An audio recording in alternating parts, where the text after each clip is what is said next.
guys, and welcome to my channel. And today's plant update, I'm going to give you all the amazing updates to all my plants inside, and then we'll go outside and I'll show you all the amazing updates that have happened to my plants outside as well. So let's get started. We are going to start with my Easter cactuses. So here's my big Easter cactus, and this guy is just growing lots and lots of leaves. That's the thing you want for Easter cactuses at this point. You just want to see them growing and thriving.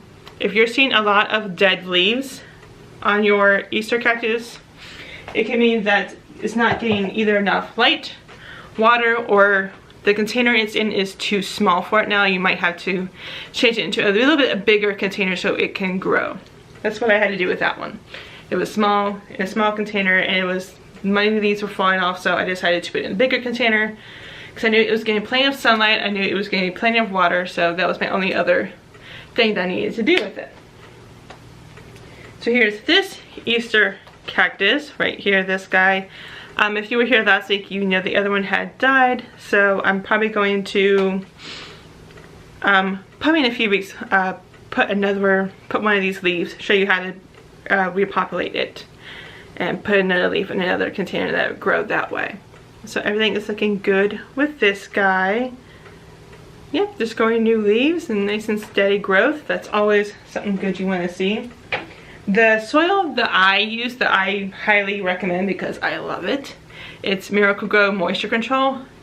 I love it so much because it will water your plant as it is needed, not otherwise. So if you don't always have time to water it, definitely get that soil so it's always watered when the plant needs it, so you never have to worry, which is why I love it, which is why I don't have to water mine so often, because I'll just water it like once or twice a week maybe, and it will grow and the soil will give the plant the water when it needs it, which is what I love about it. So now we're gonna move on to the Christmas cactuses. So as you can see, this Christmas cactus is growing quite a bit. A bunch of new leaves is which one I love right now. Right now in Florida it's still pretty warm during the day, so I'm not really going to move it into a cold room until it gets a little bit colder. About when it stays about under 69 or so, that's when I'll start putting it in a cold room. But right now it stays 70 or above, so I'm not going to put it in a cold area right now. But when it gets pretty cold, I would say when it's like in the 60s where you are, that is the time to put your Christmas cactuses in a cold area, a cold room, or by a cold window that you can put them beside. Those are my best choices that I would pick. Here's this Christmas cactus, and as you can see, this is growing quite well. We got this leaf and it fell off.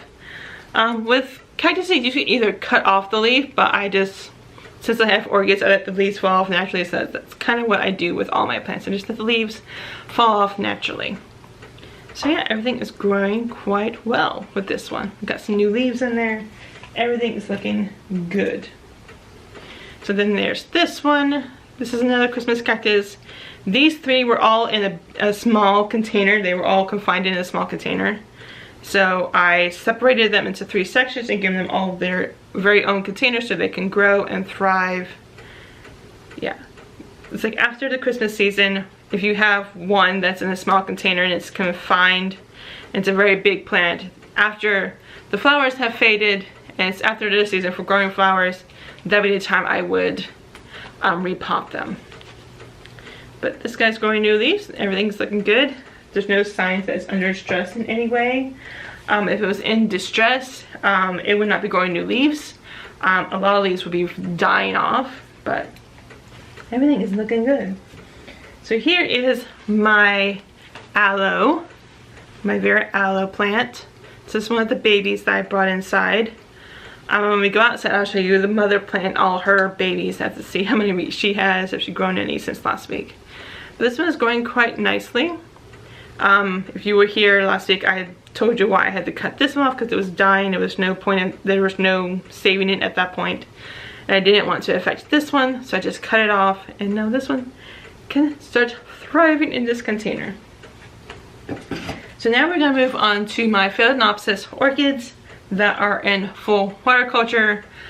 Full water culture is where you keep your orchid in water 24/7. Semi-water culture is where you keep it in water about 5 days out of the week. It really just depends on your environment. It depends on your orchid. You have to test with your orchid to see if it will work.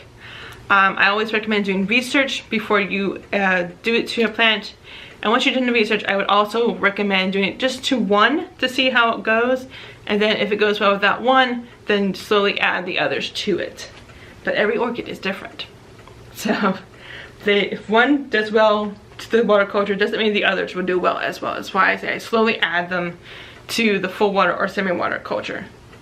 Definitely do your research before you do that though. So here is this one who's growing this beautiful flower spike right now. It is growing wonderfully. And I believe this one has a new root coming in. Nope, I don't think it's this one. It does have lots and lots of beautiful, beautiful roots growing. Nice leaves growing. We got this nice new leaf growing right here, which is amazing. And when you have flower spikes, if you want them to stay as straight as possible, always angle them right towards the sunlight because that's the way they're gonna grow. So then we got this one right here, and this one is growing a new root. So we got this leaf growing nice, we got this flower spike growing nicely. The root system is doing quite well. But we got a new root coming in with this guy. So everything is looking good so far. So then we got this one that has a baby flower spike. It's very, very tiny. Very, very tiny right here. But everything seems to be looking good. We got nice leaf growth. We got nice root growth. A bunch of roots growing right now.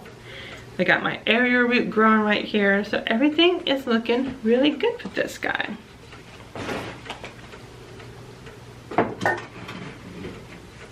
And then we got this big boy. And if you remember last week, this one had a leaf that fell off. I let it fall off on its own, which is what you're supposed to do. You're not supposed to cut them off. If you wait till the orchid cuts itself off from the leaf, you will have less of a chance of infection with your orchid, which is another thing you don't want to have with an orchid, is an infection, because that's going to be a lot of time trying to nurse it back to health, and you don't want that. So I always just let it fall off on its own. I gently tug at it so it falls off. So we got this nice leaf growing, we got this flower spike still growing, we got a new root here that's coming out. No other new roots, but we got a lot of secondary roots, but everything is looking good with this guy. Oh, such a big boy. And then we got this one, who I have moved into its bigger pot. I moved it into a bigger pot because I saw that the roots were not doing as well, so I thought if I put it in a bigger container, it'll grow much better. We got this nice leaf growing right here. We got lots and lots of roots growing, which is amazing. So this is what I want to see. I am probably wasting a lot of water, but I'm going to do that just so that orchid will have plenty of room to grow more roots in. So if I waste a little bit of water, it's okay with me. So we got this guy who has not shown any leaf growth. It has shown root growth though, because there is a possibility of another root coming in, which is amazing, which is what I want to see. But the other roots are doing quite well. Again, no new leaf growth, but we have a possible new root coming in, which is amazing for me. I love it.